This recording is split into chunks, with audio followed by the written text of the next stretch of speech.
अखिलेश यादव के parliament street के मस्जिद जाने का विवाद खत्म होने का नाम नहीं ले रहा। मामला तब और गरमा गया जब बात डिम्पल यादव तक आ गई। मौलानाओं ने डिम्पल यादव के मस्जिद जाने, उनके कपड़े और स्टाइल पर सवाल दागने शुरू कर दिए।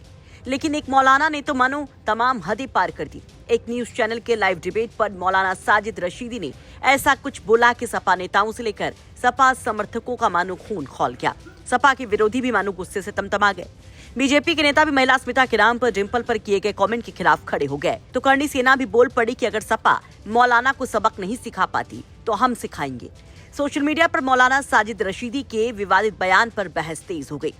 लोग इन मौलाना साहब को घेरने लगे तो सवाल अखिलेश यादव और दोनों चाचाओं यानी रामगोपाल यादव और शिवपाल यादव की चुप्पी पर भी उठ खड़े हुए। एक अलग ही चर्चा शुरू हो गई। तो क्या है ये चर्चा? कैसे डिम्पल यादव पर अभद्र टिप्पणी करने वाले विवादों के मौलाना साजिद रशीदी कौन है?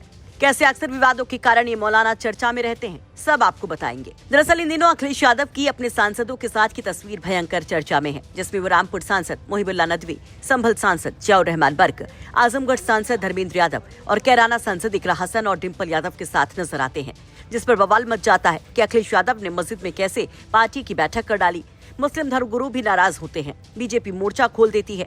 हालांकि सपा कहती है कि इस मस्जिद के इमाम रामपुर सपा सांसद हैं और उनके बुलाने पर उनके घर सपा नेता गए थे, वहां पर बस चाय पानी के लिए। बहस शुरू हो जाती है, डिबेट शुरू हो जाती है और एक ऐसे ही लाइव डिबेट में पहुंचे थे ऑल इंडिया इमाम एसोसिएशन के अध्यक्ष मौलाना साजिद रशीदी, जिन्होंने तस्वीरों पर डिम्पल के तौर तरीकों पर सवाल उठाते हुए बड़ा बयान दे दिया।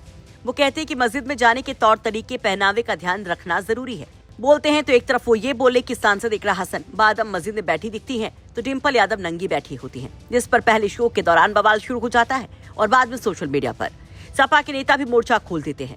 जूही सिंह कहती कि मौलाना साजिद रशीदी ने हमारे नेताओं के लिए निकृष्ट और घटिया शब्दों का इस्तेमाल किया और वो व्यक्ति जिसके संचालन में ये हुआ, यदि तुरंत माफी नहीं मांगते तो हम उन पर विधिक कार्रवाई करने के लिए बाध्य होंगे। सनद रहे कि शब्दों की मर्यादा सिखाने के लिए संविधान ने हमें मजबूत अधिकार दिए हैं। वहीं सपा के प्रवक्ता मनोज सिंह काका कहते हैं मौलाना साजिद रशीदी को अपने घटिया वाहियात बयान के लिए माफी मांगनी चाहिए, अन्यथा वैधानिक कार्रवाई के लिए तैयार रहें। माननीय अखिलेश जी और माननीय भाभी डिम्पल यादव जी सिर्फ हमारे लिए राजनीति के ही आदर्श नहीं है, बल्कि वो हम जैसे करोड़ों लोगों को अभिभावी सानिध्य भी देते हैं और अपने अभिभावक के खिलाफ अभद्र भाषा बर्दाश्त नहीं की जाएगी। कांग्रेस भी इस पर हमलावर होती है। सुरेंद्र राजपूत कहते हैं मौलाना साजिद रशीदी का डिम्पल यादव पर आपत्तिजनक बयान। साजिद रशीदी जैसे लोग धर्म पर, समाज पर, देश पर कलंक है। समाजवादी पार्टी की सांसद श्रीमती डिम्पल यादव जी पर उनकी ओछी, नीच और निर्लज्ज टिप्पणी उनकी विकृत मानसिकता का परिचायक है। साजिद जैसे लोगों की जगह जेल में है। वह राकेश त्रिपाठी जो कि बीजेपी के प्रवक्ता हैं, वो कहते हैं कि मौलाना साजिद रशीदी के इस बेहुदा बयान की सार्वजनिक निंदा होनी चाहिए। ये दलगत राजनीति का मसला नहीं, बल्कि महिला सम्मान और स्वाभिमान का मसला है। यानी चौतरफा इन मौलाना पर हमले हो रहे हैं। वहीं कुछ लोग यहाँ पर अखिलेश यादव की चुप्पी पर भी सवाल उठाते हैं। जरा कुछ पोस्ट देखिए।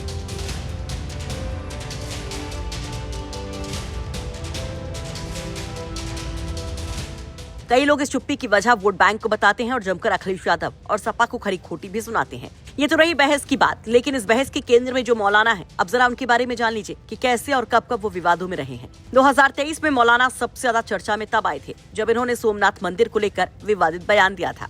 सोमनाथ मंदिर पर हमले को उन्होंने सही ठहराया था। इस पर सोमनाथ मंदिर ट्रस्ट ने आपत्ति दर्ज कराई थी और ट्रस्ट ने मौलाना मोहम्मद साजिद रशीदी के खिलाफ पुलिस में शिकायत भी दी थी। अभी हाल ही में जो दिल्ली का चुनाव हुआ था, उसमें भी इन मौलाना की खूब चर्चा हुई थी, जब वोटिंग के बाद वीडियो जारी कर इन मौलाना ने बीजेपी को वोट देने की बात कही थी और बीजेपी को वोट देने का कारण भी बताया था। तभी खूब लोगों के निशाने पर थे।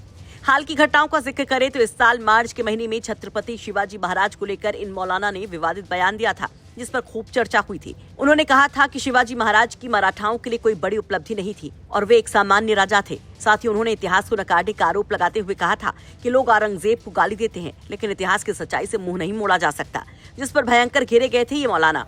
साजिद रशीदी ने हिंदू धर्म और हिंदू विवाह पद्धति को लेकर भी कई विवादित टिप्पणियां की थी, जिस पर भी खूब बवाल हुआ था। कांवड़ यात्रा से पहले ऑल इंडिया इमाम एसोसिएशन के अध्यक्ष मौलाना साजिद रशीदी ने ये कहा था कि किसी एक धर्म के नाम पर दूसरे धर्म के लोगों को प्रताड़ित करना या उनकी रोजी रोटी पर प्रहार करना असंवैधानिक है। वहीं आपको बता दें कि गाही बगाही ये मौलाना बीजेपी के प्रति अपने प्रेम को भी दिखाते रहते हैं। मई में जब वक्फ संपत्तियों की स्थिति और मुस्लिम समुदाय के अधिकारों को लेकर नई बहस छिड़ी थी, वक्फ संशोधन बिल आ रहा था, तो जहाँ एक तरफ पुरजोर तरीके से मुस्लिम धर्मगुरु इस बिल का विरोध कर रहे थे, तो मौलाना साजिद रशीदी ने इसकी जमकर तारीफ की थी। तब भी इनकी चर्चा खूब हुई थी। लेकिन अब जिस तरह से ये चर्चाओं में है, उस पर आप क्या कहेंगे? कमेंट बॉक्स में अपनी राय जरूर रखिए। ब्यूरो रिपोर्ट, यूपी तक।